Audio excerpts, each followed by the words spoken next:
जय श्री कृष्ण, जय राधा रानी, जय श्री हरि।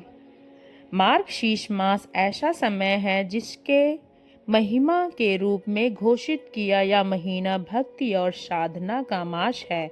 वैदिक शास्त्रों के अनुसार जब मनुष्य अपनी चेतना को भगवान की ओर मोड़ता है तभी उसका जीवन सफलता की ओर बढ़ता है। श्री कृष्ण भावनामृत जीवन ही मनुष्य का कर्म फल है।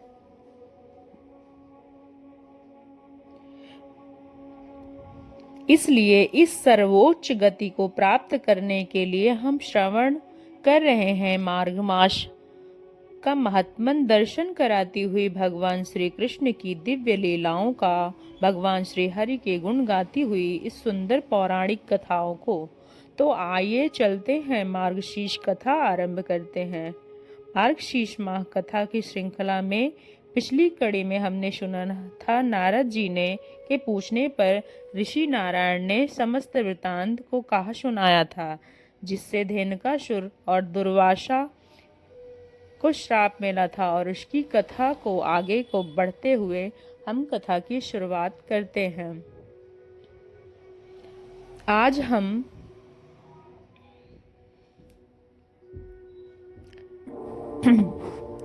इस वृतांत का असर दुर्वासा मुनि के जीवन पे किस प्रकार पड़ी। जब महाराज बलि के पुत्र सासिक और तिलोत्तमा अप्सरा को श्राप देने के बाद दुर्वासा मुनि आगे बढ़े और उस समय उनका भी मन व्याकुल हो उठा। तिलोत्तमा का श्रृंगार देख के उन जितेंद्रीय महामुनि के मन में भी काम वासना का संचार हो गया। क्षण भर में ही संग प्राप्त हो जाए, उससे संगरिक दोष के कारण हमारे अंदर भी ऐसे दोष आ जाते हैं और इसलिए कहा जाता है कि हम किसका संग कर रहे हैं इस विषय में हम अत्यंत सावधान रहना चाहिए। रेता मुनीश्वर दुर्वासा इस प्रकार इस विषय में सोच रहे थे। उसी समय मार्ग में मुनिवर औवर अपनी पुत्री के साथ वहां आ गए। उनकी पुत्री अपने पति का वरण करना चाहती थी। पूर्व काल में तब से परायण ब्रह्मा जी ने उसे उन उद्धर्व रेता योगेंद्र का जन्म हुआ था और इसलिए वे ऋषि उर्व कहलाए थे। उनके जानू से एक कन्या उत्पन्न हुई थी जिसका नाम कंदली था। वह कन्या दुर्वासा ऋषि को ही अपना पति बनाना चाहती थी। दूसरे किसी भी पुरुष के लिए उसके मन में कोई भाव नहीं था। इसलिए अपने पुत्री की इच्छा को जानकर मुनिवर और दुर्वासा मुनि के आगे आकर खड़े हो गए। वो अपने तेज से प्रज्वलित अग्निश के समान तेज लग रहे थे। मुनिवर और वो ने देखकर मुनीश्वर दुर्वासा भी बड़े वेग से उठे और उन्होंने आनंद के साथ नतमस्तक होकर प्रणाम किया। ऋषि ने दुर्वासा को हृदय से लगा लिया और अपनी कन्या के विषय में समस्त वृतांत कह बताया। उन्होंने कहा, हे मुनि, यह मेरी मनोहरा कन्या कंदली है।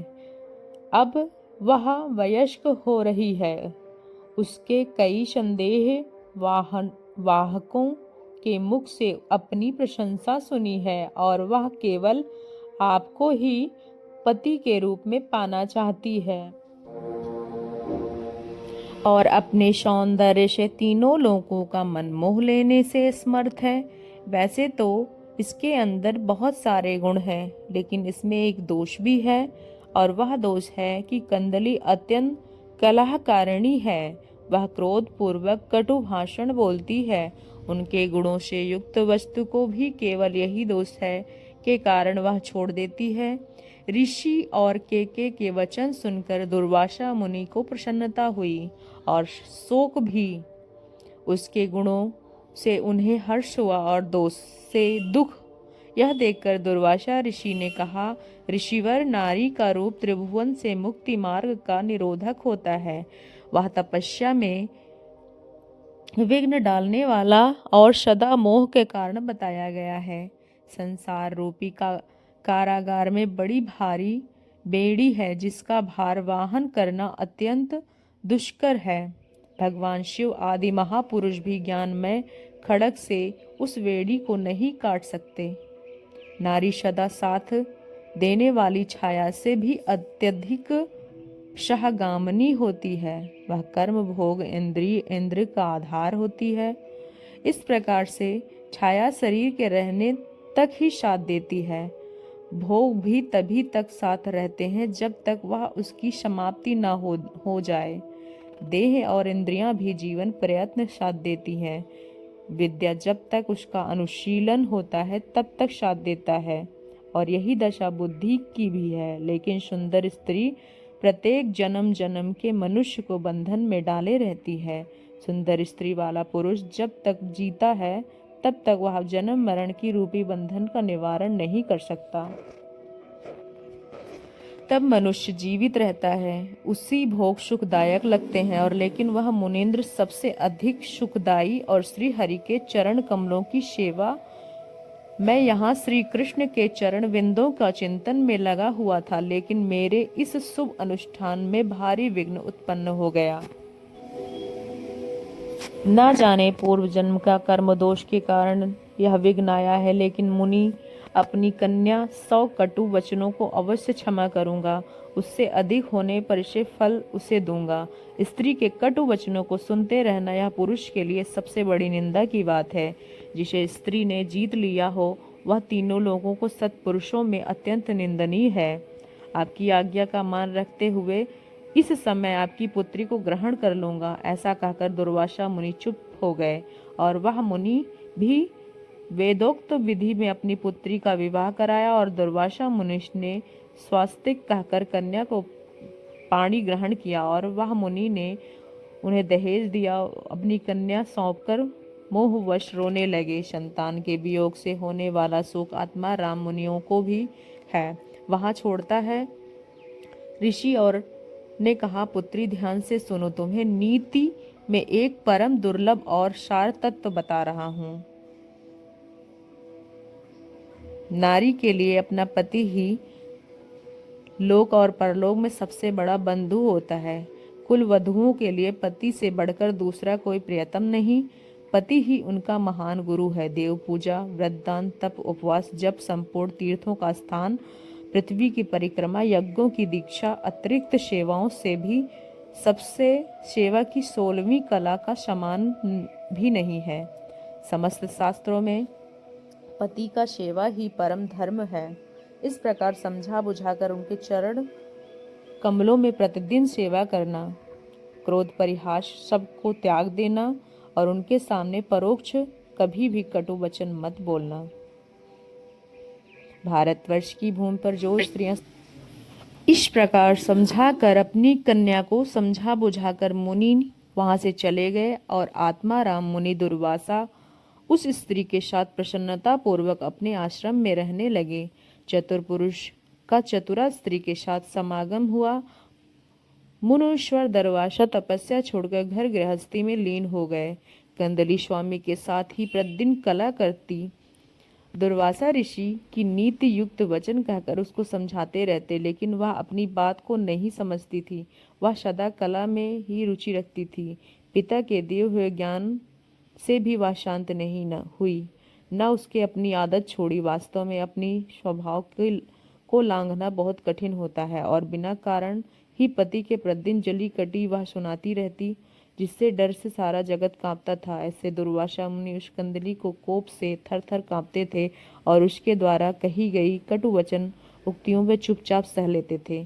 दया निधान मुनि मोह वश उस समय समझाने लगते थे, और कुछ ही काल में उसकी 100 कटु उक्तियां पूरी हो गई तो मुनि ने कृपा पूर्वक उसकी 100 से भी अधिक कटु उक्तियां को क्षमा किया। अब धीरे धीरे पति की जली कटी बातों को दुर्वासा मुनि का हृदय दुखी हो गया। उन्होंने अपने दिए हुए वचन के अनुसार उस कटु वचन बोलने वाली स्त्री को अपराध पूरे हो गए थे।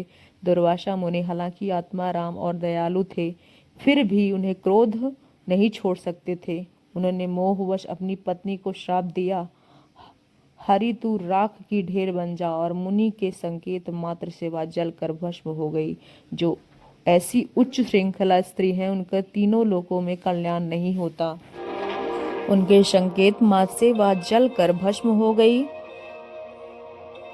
भस्म हो जाने के बाद आत्मा के प्रतिबिंब रूप जीव आकाश में स्थित होकर पति विनय पूर्वक बोलने लगा। उस स्त्री को आत्मा कहा, हे नाथ, आप अपनी आज्ञा दृष्टि से सदा सब कुछ देखते हैं, सर्वज्ञ हैं।